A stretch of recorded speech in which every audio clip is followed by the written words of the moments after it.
Thanks for joining us today. Kyle and I are members of the U.S. Value team here at Westwood, and we cover financial institutions. We wanted to make a quick video to highlight an issue that's going to impact the space over the next 6 to 12 months. It's an accounting issue, so we're not saying it's the most exciting, but it's definitely something that will be part of the conversation as it impacts how investors view risk within the balance sheet of financial institutions. So what's changing? From a very high level, this impacts reserve accounting.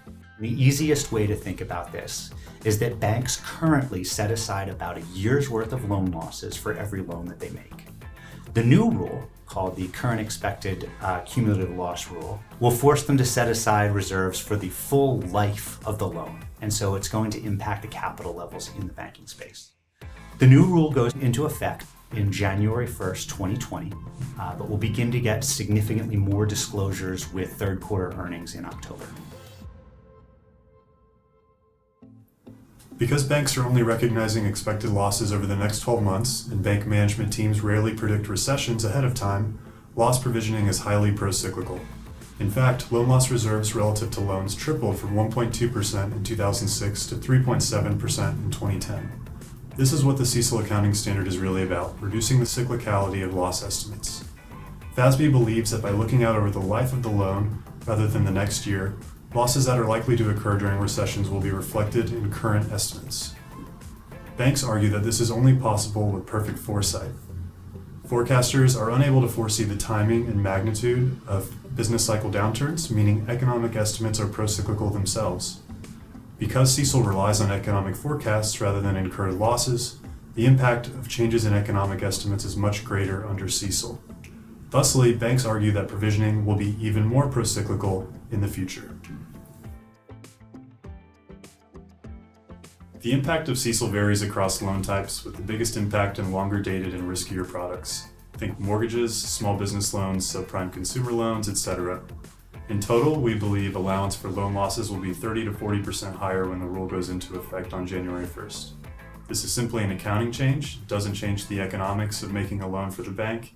However, banks are capital constrained, which is an accounting convention. The accounting impact, therefore, cannot be ignored. Under CECL, when a bank makes a loan, they immediately recognize a loss, which reduces capital. A salient risk is that a bank, already tight on capital during a recession, might significantly tighten lending standards and curtail loan growth when the economy is most in need of credit. This has broad implications. Banks are the turbine that powers the economy, helping us overcome a collective action problem by turning risky projects into riskless liquidity. Banks keep the economy in a risk-seeking, high investment state that would otherwise not exist. Any impairment of that mechanism results in less investment, less growth, and less prosperity. Clearly, this is going to impact comparability across banks, and that's why it's something that we've been very focused on. With that said, it's not without precedent, and we'd say it's somewhat analogous to property and casualty insurance reserving. The idea behind both is to try to figure out if the underwriters are properly assessing the risk in their loans or policies over their lives. The good news is that insurance analysts are very familiar with loss triangles in their efforts to determine the loss content in the books. It's not that it makes it perfectly comparable across companies, but it does help in determining how an individual company's underwriting has been across time. That, we think, is probably the best that we can hope for under the new accounting rules, and ultimately where we think bank disclosures should go. We've had good dialogues with management so far about reporting in the loss triangle format, but we would strongly encourage other financial institutions to consider the benefits of this type of disclosure as well. The bottom line of all of this is it's going to create some confusion over the next 6 months. However, that will also create opportunities for us to invest. The longer-term impact should be minimal as the disclosures become more consistent and investment professionals get more accustomed to the change.